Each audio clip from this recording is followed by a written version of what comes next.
He always made sure the floor was spotless before dying. That's what the security officer said, laughing, as he stepped over the body. No one stopped him. No one cared. After all, it was just the janitor. Just a guy with a mop, always humming old songs, always smiling too much for someone who cleaned up after people who treated him like nothing. He died face first in the hallway he mopped every night. Blood mixing with soap suds. And that would have been the end of it, until the galaxy learned his wife wasn't the type to cry. Outpost Theta 9 was the kind of place where careers went to die quietly, tucked between empty cargo lanes and frozen stars. A mining relay turned administrative dump, it had more broken vending machines than working officers. Liam Drax, Facility Maintenance Level 3, arrived at 0600 like he did every day, armed with a battered mop, a portable sanitization drone named Scrubby, and a smile that made people deeply uncomfortable. He wore his patchy uniform like a badge of honor, humming his way through graffiti-sprayed corridors that smelled like regret and instant noodles. He wasn't just good at cleaning, he was surgical. Obsessed. That hallway gleamed when he was done with it. You could eat off the floor if the thought of this place didn't already make you want to fast. One officer joked Liam might be part machine, with how fast he scrubbed. Another wondered if the guy just liked the smell of bleach. No one ever asked about his past. No one knew he used to stare at warships, not toilets. That morning, Liam found a broken drone shell in Storage Bay 7G. It looked like it had been shot. That was unusual. He bent down, examined the scorch marks, took a picture on his beat-up communicator, and sent it to someone labeled E. He wrote, "Another one. Same burns as last time. You were right." He hesitated before hitting send. His hand hovered over the screen for a long moment. Then he nodded and walked away. The bounty hunters came 5 hours later. They didn't look like bounty hunters, not at first. One wore a station inspector's uniform. Another pretended to be a systems technician. But their eyes were too still. They moved like predators. Efficient, quiet.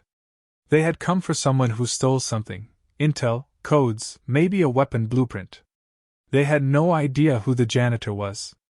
They saw him at the wrong time. He was in the hallway again, mop in hand, headphones in, singing off-key to an old Earth song about biscuits and heartbreak. The lead hunter raised a hand. "That's him." "You sure?" another asked. "No one else has access to every inch of the station." "It's him." They didn't even ask his name. Just raised their rifles and opened fire. 3 shots. Center mass.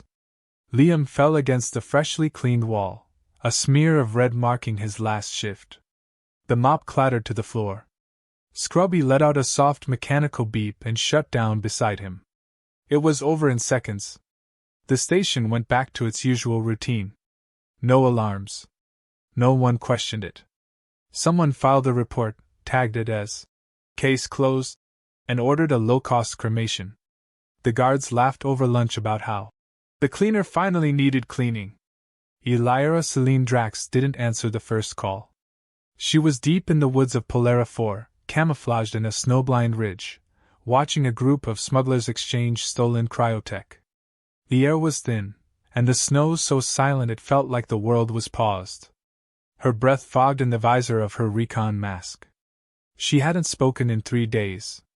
Not since she arrived here on a tip Liam sent her last week. When she returned to her camp, the message was waiting. Audio only. Robotic.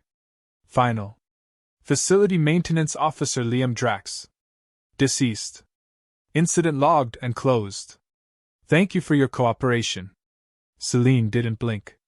She didn't scream. She didn't cry. She listened to the message twice. Then she powered down her surveillance equipment, packed her gear with military precision, and pulled an old rifle case from beneath the snow-covered rocks. Inside was her weapon of choice, a modified crossbow with a tactical AI scope, silent and lethal. Alongside it was her field armor, a set of jet black plates etched with a unit insignia that didn't officially exist anymore. Ghost Squad. The kind of name whispered by war criminals before surrendering. Celine hadn't worn it in 5 years. She strapped it on like a second skin. The cold metal felt warmer than her heartbeat. The AI in her scope booted up. "Hello, Celine. It's been a while." She didn't respond. She just pulled Liam's photo from a side pouch, the only picture they'd ever taken together. He had that dumb mop in his hand. She had her arms crossed and a rare smile. It was raining that day. The AI scanned her face. "Would you like to designate new mission parameters?" "Yes," she said. "Designation?" "Widowmaker." The bounty hunter network was vast but not secret. If you had the right codes and didn't mind slicing through firewalls while sipping tea, you could find just about anyone. Celine did it in 12 minutes. 5 names. 5 faces. All marked active, each tagged to a contract posted by someone under the alias V. She memorized their patterns, their hideouts, their fail-safes.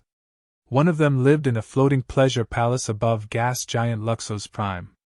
Another posed as a wedding planner on Ether Station. The last one operated in plain sight on a pirate council, his crimes hidden behind a dozen shell identities. They thought they killed the janitor. Celine loaded a bolt into her crossbow, calibrated the tension, and looked out across the snow. They just signed their own death warrants. The station's central systems flickered for a moment, barely noticeable to the average user, but enough for those paying attention to know something had shifted. Hidden in a low-orbit cargo freighter disguised as a weather satellite, Celine watched her screen as the stolen clearance codes slipped past outdated security walls. Her fingers danced across the terminal. One by one, digital profiles appeared. Names. Histories. Past missions. Payment logs. 5 people. 1 list. She whispered each name to herself, letting them burn into her memory like a mantra. These weren't just targets. They were symptoms of something larger. But right now, revenge would have to come first. The first bounty went by the name Crix Maldo, a logistics accountant for the guild. On paper, he was a numbers guy, nonviolent, clean record, the sort who looked like he'd be more afraid of a paper cut than a firefight. But Celine knew better. Crix handled the financial back end of hundreds of illegal hits. He was the link between mercenaries and dirty money. If she could crack him, she'd get more than just justice, she'd get a path to whoever posted Liam's bounty. And if she couldn't crack him? Well, accountants screamed just like anyone else when you dangled them over a vat of plasma acid. She found him on Varela 8, a junk world moon filled with black markets, unlicensed medics, and more scrap dealers than you could count. The auction house where he worked security for money laundering deals was a fortress of gaudy tech and glass tower illusions. Rich criminals came to bid on rare tech while sipping gravity-brewed cocktails. Crix thought he was untouchable behind layers of security drones and overpriced bodyguards. He wasn't. Celine infiltrated the event disguised as a high-end arms dealer from a rival syndicate. She wore crimson armor covered in fake scorch marks, and her voice modulation projected an accent from the Loradian rim. She mingled, laughed, placed a few bids. The guards gave her a wide berth. Everyone was afraid of fake reputations. Celine didn't need one. Hers was real, buried in classified archives and erased from official records. She cornered Crix near the bid terminal during the auction of a stolen military AI core. He barely registered her until she grabbed him by the neck and injected a neuro-freeze. His legs stopped working before his brain caught up. She dragged him through a back exit while the auctioneer shouted over a starting bid. Minutes later, he woke up suspended upside down over a pulsating vat of industrial waste, a thin wire holding him above the green-blue chemical froth. Celine stood just out of reach, cleaning blood from her gloves with a rag that looked suspiciously like a shredded auction catalog. He babbled at first. Threats. Bribes. Claims of ignorance. Then she showed him the log, the payment trail connecting his terminal to the contract on Liam Drax. His face drained of color. He confessed everything. He hadn't posted the job. He didn't know Liam. He just moved the credits, encrypted the trail, and got paid handsomely for not asking questions. Celine leaned in close and whispered, You should have asked. Then she let him drop halfway before the wire snapped him back. He screamed. The AI in her helmet sighed and said, "Tactically unnecessary, but emotionally satisfying." She didn't kill him. That was the surprise. She left him alive, paralyzed, tagged for capture by local authorities. A breadcrumb for any investigator foolish enough to dig deeper. Let the network wonder why she spared him. Let them feel the cold of uncertainty. The second bounty was trickier. Rilo Sarvain, a shape-shifting thief who spent her downtime as a professional gambler on Ether Station, a floating casino luxury resort hybrid known for high-stakes games and even higher security. Rilo was a known assassin, charming and ruthless, who preferred poison over plasma. She had seduced, conned, and killed her way across 3 sectors. Celine had to get close, really close. She arrived in a slinky red dress she hated and heels that she nearly stabbed herself with. The AI teased her relentlessly.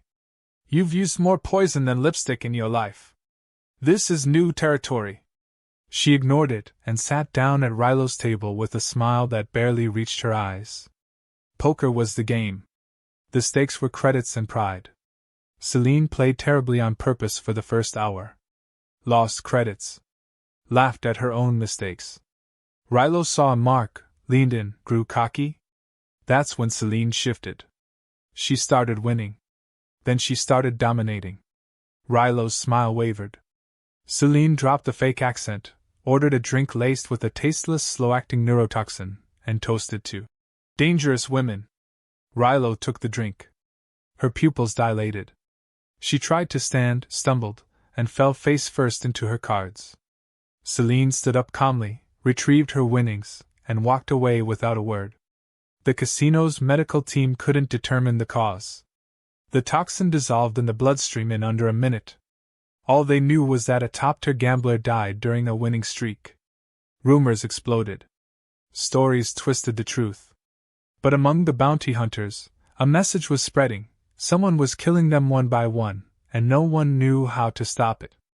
The bounty network scrambled. Contract chatter increased. Encrypted whispers buzzed across hidden channels. Widowmaker became more than a ghost, it became a curse. Some thought it was a syndicate purge. Others believed it was a former hunter cleaning house. No one imagined it was a woman with a mop-wielding husband who got in the way of something bigger. Celine returned to her ship, exhausted but focused. 2 down. 3 left. But this wasn't just about revenge anymore. In Crix's files, she found a name buried beneath layers of code, Varro. It stopped her cold. General Varro wasn't just an old enemy. He was once her commanding officer. The man who disbanded her unit. The man who covered up operations that destroyed entire settlements in the name of peacekeeping.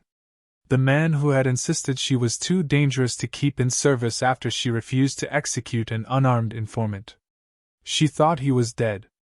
Apparently not. The third bounty was close to Varro. His personal enforcer. Celine knew she couldn't kill him quickly.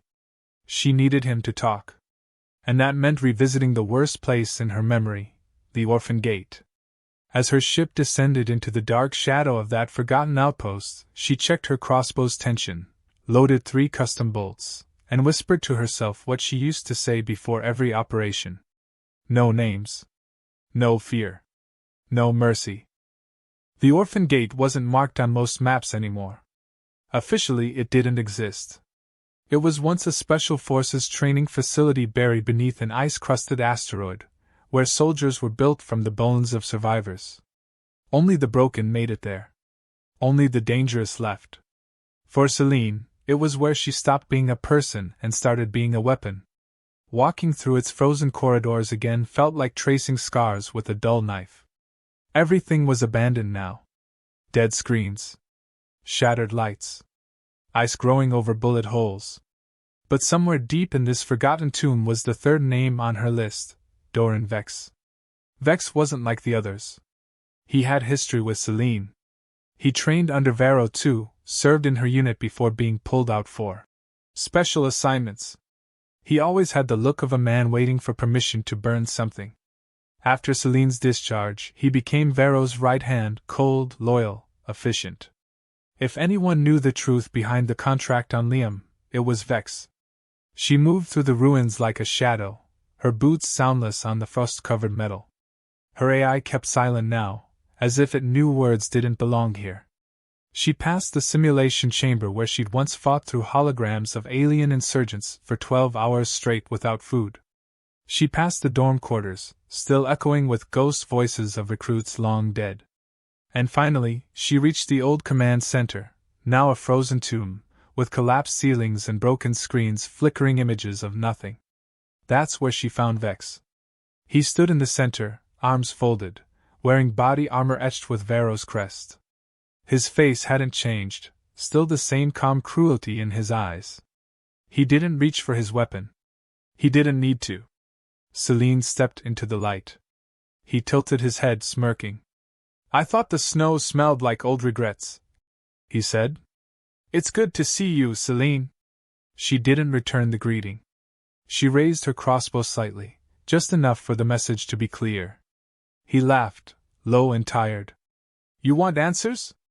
Fine. But let's not do the whole dance. I know why you're here." Celine didn't lower her weapon.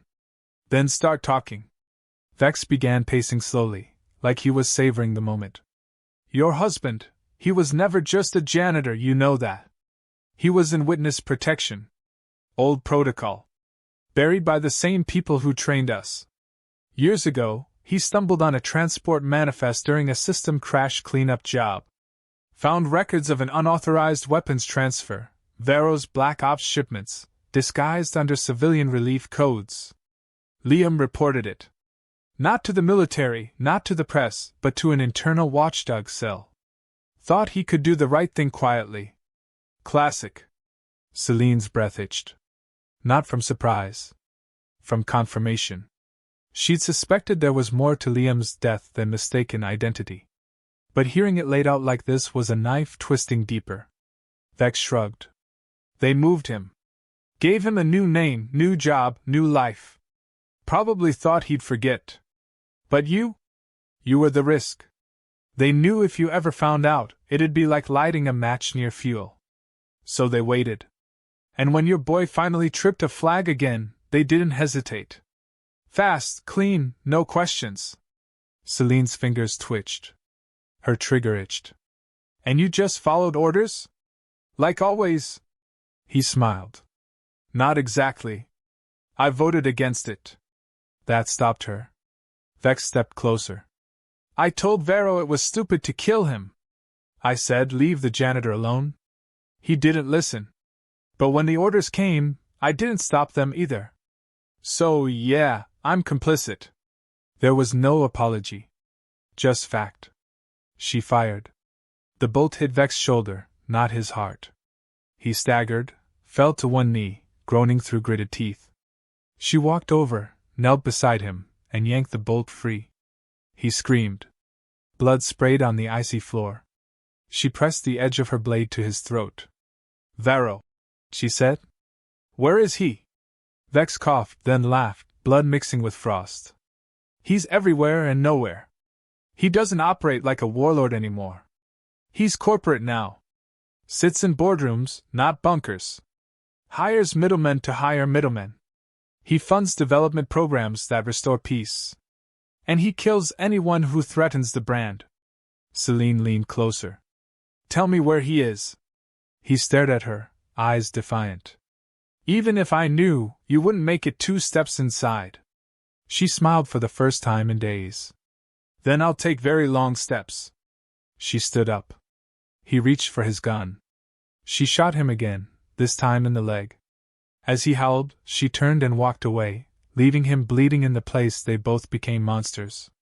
Back aboard her ship, she replayed the audio from Vex's confession. Her AI decrypted parts of his helmet's data logs while she sat in silence, staring at Liam's picture. The logs mentioned a code phrase, Project Downfall. She didn't recognize it, but the AI did. It was buried in a redacted file linked to a private military subsidiary, Helix Corp.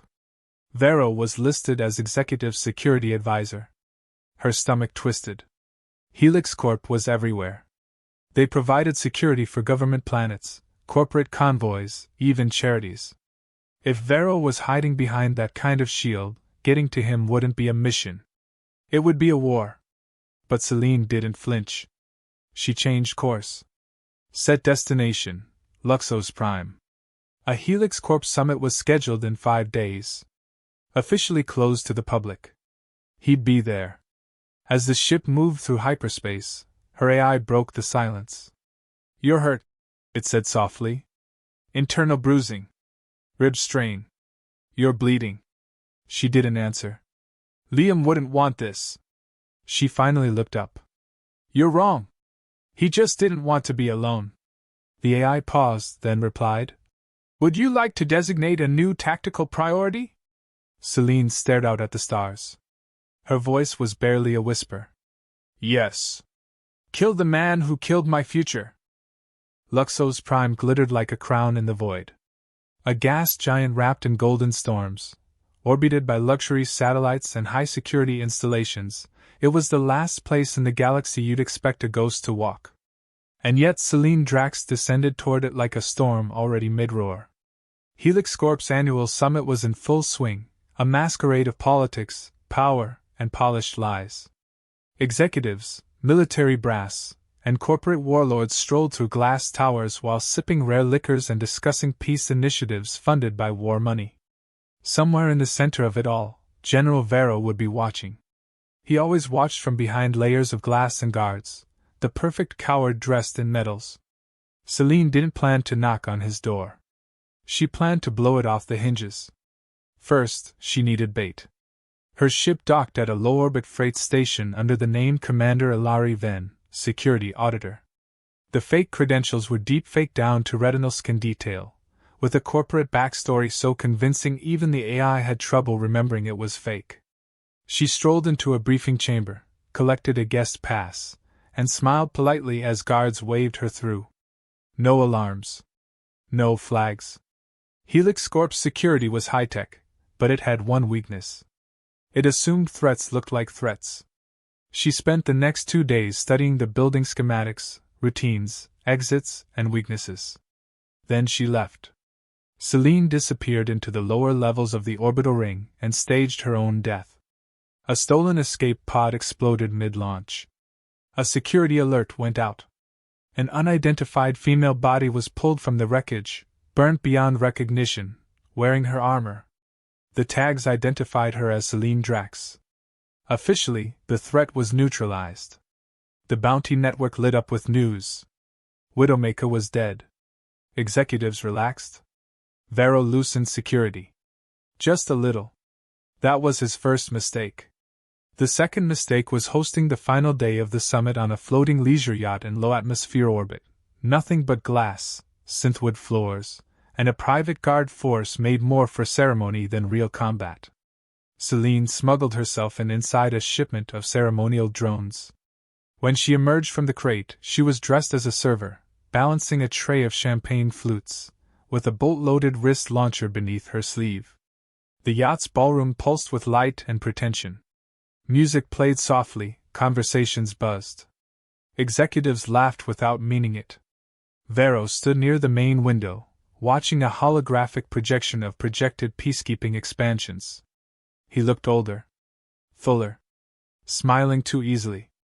His gray uniform bore no insignia, only the Helix Corp emblem, a stylized spiral inside a shield. Celine didn't rush. She served drinks. She listened. She watched. She memorized. Then she pressed a button. Her AI, embedded in the ship's systems, initiated a false lockdown. External comms dropped. Firewalls failed. Emergency alerts activated across the ship. Panic was immediate. Alarms blared. The lights dimmed. People screamed. In the confusion, guards moved to secure exits. Celine dropped the tray and pulled the crossbow from beneath her apron. Her first shot took out a guard. The second went through a fleeing executive's thigh, deliberately non-lethal. Let someone live to tell the story. She sprinted toward Vero, who froze only for a moment before reaching for his communicator. She shot it out of his hand. They faced each other with the smell of smoke and terror behind them. You, he said, his voice a blend of recognition and disbelief. You were dead. I got better, she said. Guards surged in. She dropped a flash charge and dove behind a table. The room erupted in white light and chaos. Screams, gunfire, confusion. She moved like smoke through the room, disabling, wounding, never stopping. She wasn't here to win a firefight. She was here to end an aim. Vero retreated to his private panic chamber. Reinforced walls, biometric lock, voice-activated systems. He sealed the door, breathing hard, bleeding from a cut above his eye. He activated the chamber's defense system. Gas hissed from vents. A tranquilizing agent meant to knock out intruders. Celine was already inside. She stepped from the shadows, gas mask on, bolt aimed at his throat. He stared, frozen, his voice soft and shaking. Celine! This is madness. She didn't blink. You remember my husband? He scoffed, but there was no confidence behind it. That man was nothing. He stuck his nose where it didn't belong. He tried to save lives. He threatened systems. She fired. The bolt embedded itself in the wall inches from his ear. He flinched. I didn't order the hit myself. It went through intermediaries.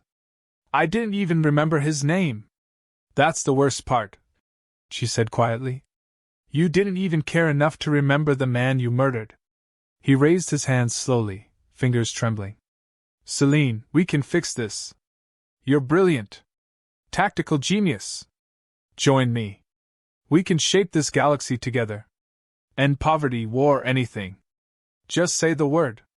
You think this is about revenge, she said. It's not. It's about cleansing the infection. Vero lunged toward a hidden panel. She shot him in the leg. He screamed, dropped to the floor, bleeding. She knelt beside him, placed a small device against his chest. It blinked. What is that? He gasped. A memory, she said. Every atrocity you ever sanctioned. Every illegal shipment. Every buried report. It's all here now. And it's broadcasting. He looked at her, wide-eyed. You can't. It's already done. She stood and looked down at him. You don't get to control the story anymore. The AI pinged softly. Uplink complete. Signal dispersing across all major networks. As sirens blared in the distance and Helix Corp's network cracked apart under the weight of exposed truth, Celine walked out the chamber doors, past unconscious guards and terrified executives. She left Vero alive, broken, bleeding, hunted by the same wolves he once fed. The yacht burned behind her as she returned to her ship, now drifting silently in orbit. Her AI asked quietly, Is it over? She stared into the swirling golds of Luxos Prime. No, she whispered. It's just starting. The galaxy reacted like an animal poked in its softest place. The broadcast didn't just ripple, it detonated across systems like a chain of controlled explosions. Every screen, every terminal, every hidden archive that had ever been scrubbed by Helix Corp lit up with files, testimonies, kill orders, covert mission logs, and evidence of silenced whistleblowers. It was everything Vero had buried under decades of power, spilled out like blood in a bathhouse.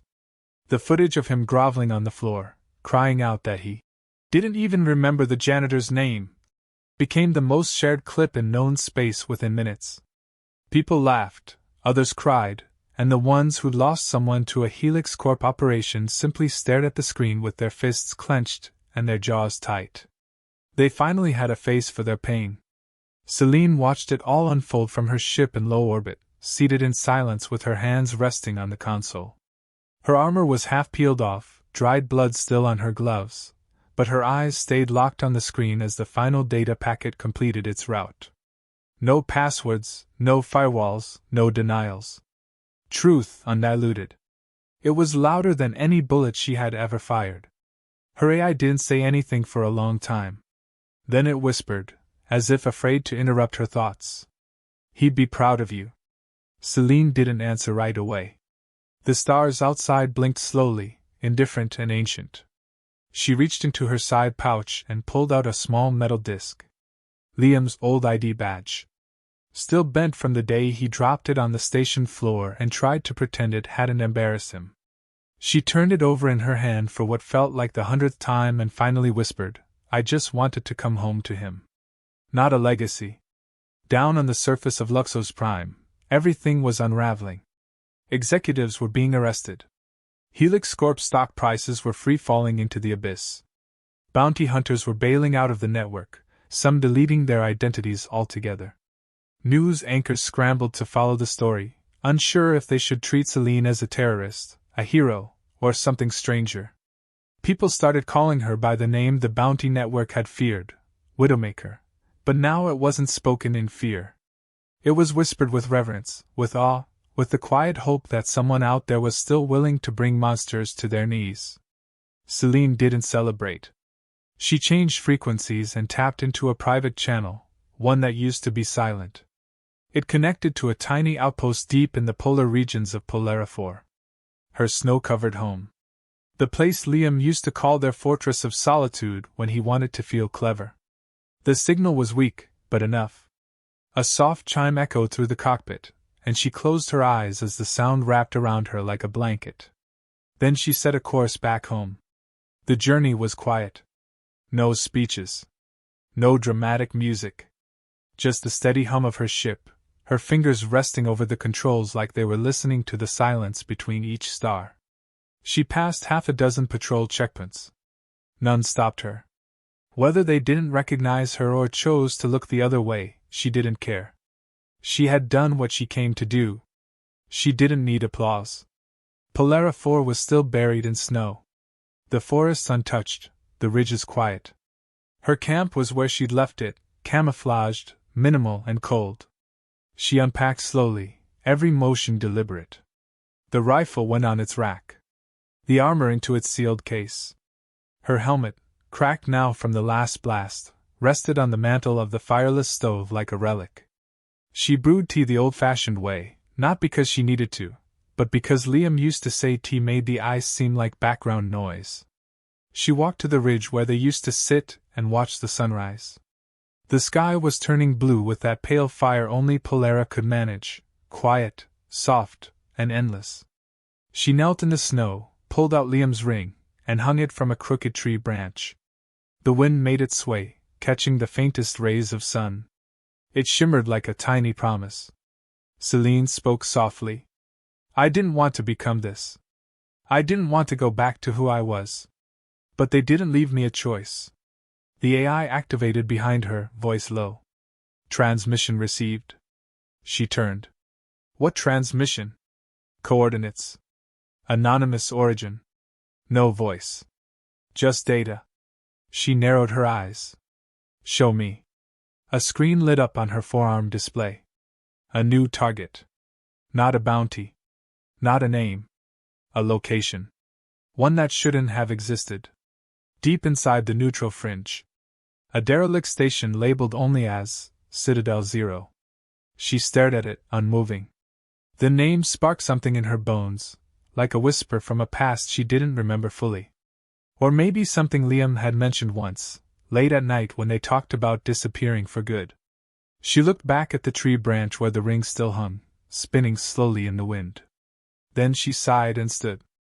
"They're never going to stop coming, are they?" The AI responded calmly. "No. They've just started to fear you. Which means they'll do anything to erase you." She glanced toward her camp, then up at the stars, eyes steady. "Then let them come. But next time, I won't wait." She didn't pack much, just the essentials. Her rifle. Her knife. One encrypted drive. A single photograph of them, faded and creased. The rest she left behind. As the ship lifted off, snow kicked up into the wind like spirits dancing. From orbit, Polera 4 looked peaceful, untouched by the chaos of the systems beyond. But its silence held stories now. Not just of vengeance, but of love, of choices, of someone who refused to be defined by the worst thing that happened to her. The eye spoke again, this time with a lighter tone. "Final mission name?" Celine didn't answer immediately. She watched the stars rearrange themselves in the screen as they leapt into hyperspace. Then, after a pause, she said, "Call it quiet justice." And the stars took her in.